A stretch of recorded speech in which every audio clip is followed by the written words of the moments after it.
నవ్యాంధ్ర రాజధాని నిర్మాణంలో మరో కీలక ఘట్టానికి ప్రభుత్వం సిద్ధమైంది. అమరావతి రాజధాని పరిధిలో రెండో దశ భూ సమీకరణకు ప్రభుత్వం అధికారికంగా ఇవాళ నోటిఫికేషన్ జారీ చేస్తోంది. 7 గ్రామాల్లోని పట్టా భూములు, అసైన్ భూములు కలిపి మొత్తం 16,666 ఎకరాలను రెండో దశలో ప్రభుత్వం సమీకరిస్తోంది.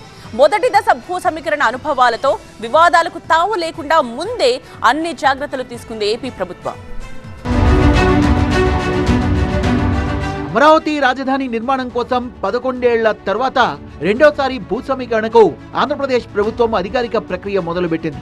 అమరావతి ప్రాంతంలోని పెదపరిమి, వడ్లమాను, వైకుంఠాపురం, హరిశ్చంద్రాపురం, పెదమద్దూరు, ఎండ్రాయి, కన్నపూడి, లేమల్లె గ్రామాల్లో భూమిని సమీకరించబోతోంది. Amaravati railway line, railway station, inner ring road, sports city ప్రాజెక్టుల కోసం 7 గ్రామాల్లో 16,666 ఎకరాలు భూ సమీకరణ చేయనుంది. అదనంగా సుమారు 3,828 ఎకరాల ప్రభుత్వ భూమిని కూడా స్వాధీనం చేసుకునేందుకు సిద్ధమైంది. తొలి దశలో 29 గ్రామాల్లో 33,000 ఎకరాల్ని అమరావతి రాజధాని నిర్మాణానికి ప్రభుత్వం సేకరించింది. మొదటి దశలో భూ సమీకరణలో ఎదురైన అనుభవాల్ని దృష్టిలో పెట్టుకుని రైతులు ముందే కొన్ని షరతులు పెడితే ప్రభుత్వం కూడా అమరావతి రైతులకు అన్ని విధాలుగా భరోసా ఇస్తోంది. అనుకున్న సమయానికి అమరావతి రాజధాని నిర్మాణమే లక్ష్యంగా రెండో దశ ల్యాండ్ పూలింగ్ కి సిద్ధమైంది ప్రభుత్వం. రెండో దశ భూ సమీకరణ తర్వాత రాజధాని పనులు మరింత వేగంగా ముందుకెళ్తాయని భావిస్తోంది. రాజధాని అమరావతి కోసం గతంలో 3,139 మంది అసైన్డ్ రైతులు 2,689 ఎకరాల భూములనిచ్చారు.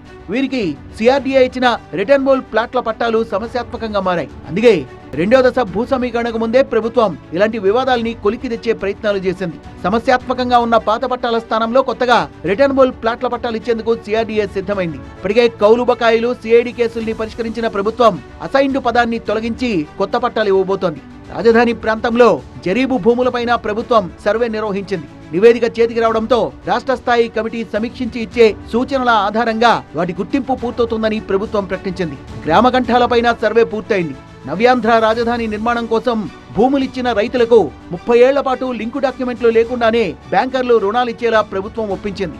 రిటర్నబుల్ ప్లాట్లకు సంబంధించి సిఆర్డీఏ ఇచ్చే డాక్యుమెంట్ ఆధారంగానే రుణాలిచ్చేందుకు బ్యాంకర్లు సమ్మతించడంతో మరో కీలక సమస్యకు పరిష్కారం దొరికింది. అమరావతి క్యాపిటల్ సిటీ ఏదైతే ఉందో అది అనుకున్న ప్రకారం 3 సంవత్సరాలు పూర్తవుతుంది. ఎంతో వేగవంతంగా వర్కులు జరుగుతున్నాయి.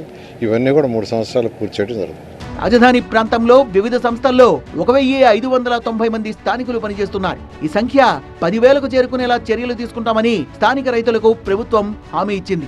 ఎక్కడా ఏ వ్యతిరేకత రాకుండా రైతుల్ని ఒప్పించి మెప్పించి రెండో దశ ల్యాండ్ పూలింగ్ కి ముందుకెళ్లబోతోంది ప్రభుత్వం. మంత్రి నారాయణతో సమావేశంలో N17 రోడ్డు నుంచి తమ గ్రామానికి కొత్త రోడ్డు నిర్మించాలని కోరారు వడ్లమాను రైతులు. వారం రోజుల్లోనే 4 లైన్ల రోడ్డు నిర్మించేలా మంత్రి చొరవ చూపించారు. తొలి దశ భూ సమీకరణ చేసి 11 ఏళ్లు పూర్తవుతోంది. దీంతో కొంతమంది రైతులు ప్రస్తావించిన సమస్యలపై ప్రభుత్వం ఆగా మేఘాలపై స్పందిస్తోంది. ఏడాది నవంబర్ 27న జరిగిన కేబినెట్ సమావేశంలో 7 గ్రామాల్లో భూ సమీకరణ అధికారాన్ని సిఆర్డీఏ కమిషనర్ కు అప్పగిస్తూ ప్రభుత్వం నిర్ణయం తీసుకుంది. దీనికి సంబంధించి కాంపిటెంట్ అథారిటీకి అవసరమైన అధికారులను ఎంపిక చేసింది.